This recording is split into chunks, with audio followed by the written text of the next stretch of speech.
आज की कहानी है खुददार। चैनल को सब्सक्राइब, लाइक, शेयर कीजिए। टेलरिंग का हुनर उसके खून में स्वयं ही आ गया था, अपने पिता की वजह से। पर विरासत में मिली गरीबी अब आगे झेली नहीं जा रही थी। पिता ने कभी मुंबई में किसी बड़ी दुकान पर काम किया था, पर गांव के ज़मीन झगड़े ने पलटकर उसे गांव वापस जोड़ दिया। और फिर वही थोड़ा है, थोड़े की ज़रूरत है वाली कहानी। गांव छोटा सा है, यहाँ हुनर की क्या कदर होती है। और ऊपर से वही था परिवार में पिता के बाद घर का बड़ा। परिवार में वृद्धा माँ, छोटी बहन सहित उसकी पत्नी और 2 बच्चे। आखिर उसने हिम्मत बटोरी और सुबह की बस पकड़ ली। दिल्ली आ पहुँचा, जहाँ उसने एक गुरुद्वारे में शरण ली। वहाँ रहने और खाने के साथ प्यार तो मिला ही, साथ में एक श्रद्धालु के जरिए एक रेडीमेड कपड़े बनाने वाली फैक्ट्री का पता भी मिल गया। हिम्मत करके आखिर वहाँ तक पहुँच गया। वह उस बीड़ी फैक्ट्री बिल्डर को देख पहले तो हिचकिचा, फिर साहब बटोर वह गुरुमुख दौरे से भीतर चला गया। क्या मुझे यहाँ काम मिल सकता है सर जी? उसने मैनेजर की कुर्सी पर बैठे उस शख्स से, भारी बदन वाले सज्जन से पूछा। वो झुका हुआ किसी रजिस्टर पर कुछ दर्ज करने में व्यस्त था। क्या काम जानते हो? मैनेजर के पास कुर्सी पर बैठे सूट बूट वाले आदमी ने उसे पहले ही उस पर सवाल दागा। जी, टेलरिंग सूट बूट वाला आदमी शायद मालिक था। उसने सर से पांव तक उसे देखा और फिर पूछा, तुम्हारा नाम? जी, राजकुमार, राजू कहते हैं। घर परिवार में सभी प्यार से भाई राजकुमार। मतलब राजू भाई, पहले तुम्हारी टेलरिंग का इम्तिहान होगा, फिर तुम्हें काम दे सकता हूँ। बोलो, देंगे जी? ज़रूर, बस सिर्फ यह तो हुनर है अपने पास। राजकुमार ने सूखी आंखों से भरे आत्मविश्वास से कहा। सेठ ने नौकर से कहकर भीतर से एक लहंगा मंगवाया। देखो राजू भाई, यह लहंगा बेहद कीमती है।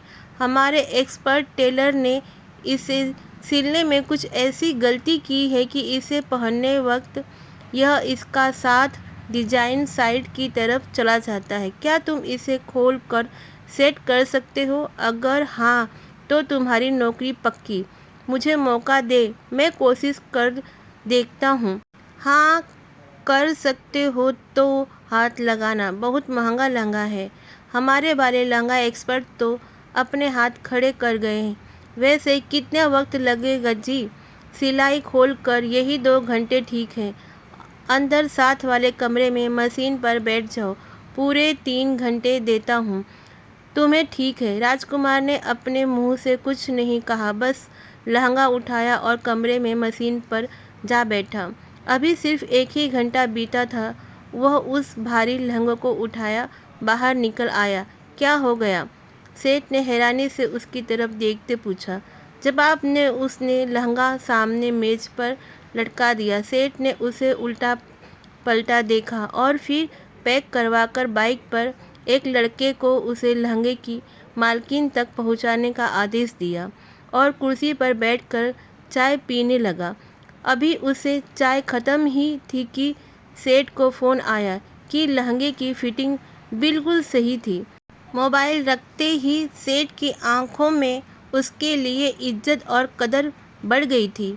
घर कहाँ है आपका राजू भाई जी? मैं तो लुधियाना से साधारण गांव से हूँ, यहाँ गुरुद्वारे में रह रहा हूँ, राजकुमार ने बताया। राजू भाई, आप परसों से काम पर आ जाओ।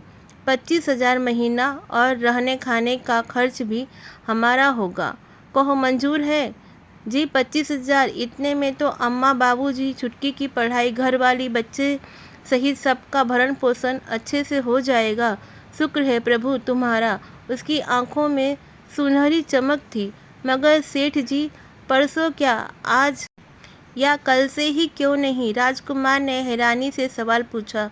भाई राजकुमार जी, ऐसा है कि कल हम अपने पुराने वाले टेलर को जवाब देकर उसका हिसाब कर देंगे, सेठ ने बताया। क्या आप दोनों को नहीं रख सकते? राजकुमार ने सेठ से पूछा। नहीं राजू भाई, हमारे पास एक टेलर की ही जगह है, सेठ ने बताया। फिर तो सेठ जी मुझे माफ़ करना, मैं काम नहीं कर पाऊंगा। कुर्सी से उठ खड़े हो राजकुमार ने कहा, क्यों, क्या हुआ राजू भाई? हैरानी से पूछा सेठ ने। मैं रोजगार लेने घर छोड़कर निकला हूँ, किसी का रोजगार छीन कर पाप कमाने नहीं। सेठ जी, आखिर घर में जैसे मेरे छोटे छोटे बच्चे हैं तो उसके भी होंगे। अच्छा जी, राम राम, इतना कहकर वह गेट खोल झट से बाहर निकल आया। सेठ और साथ खड़ा मैनेजर भी राजू भाई की खुददारी पर नतमस्तक थे। सेठ ने उसे वापस बुलाया और गले लगा लिया। बोला, आप जैसे सच्चे इंसान की हमें बहुत ज़रूरत है।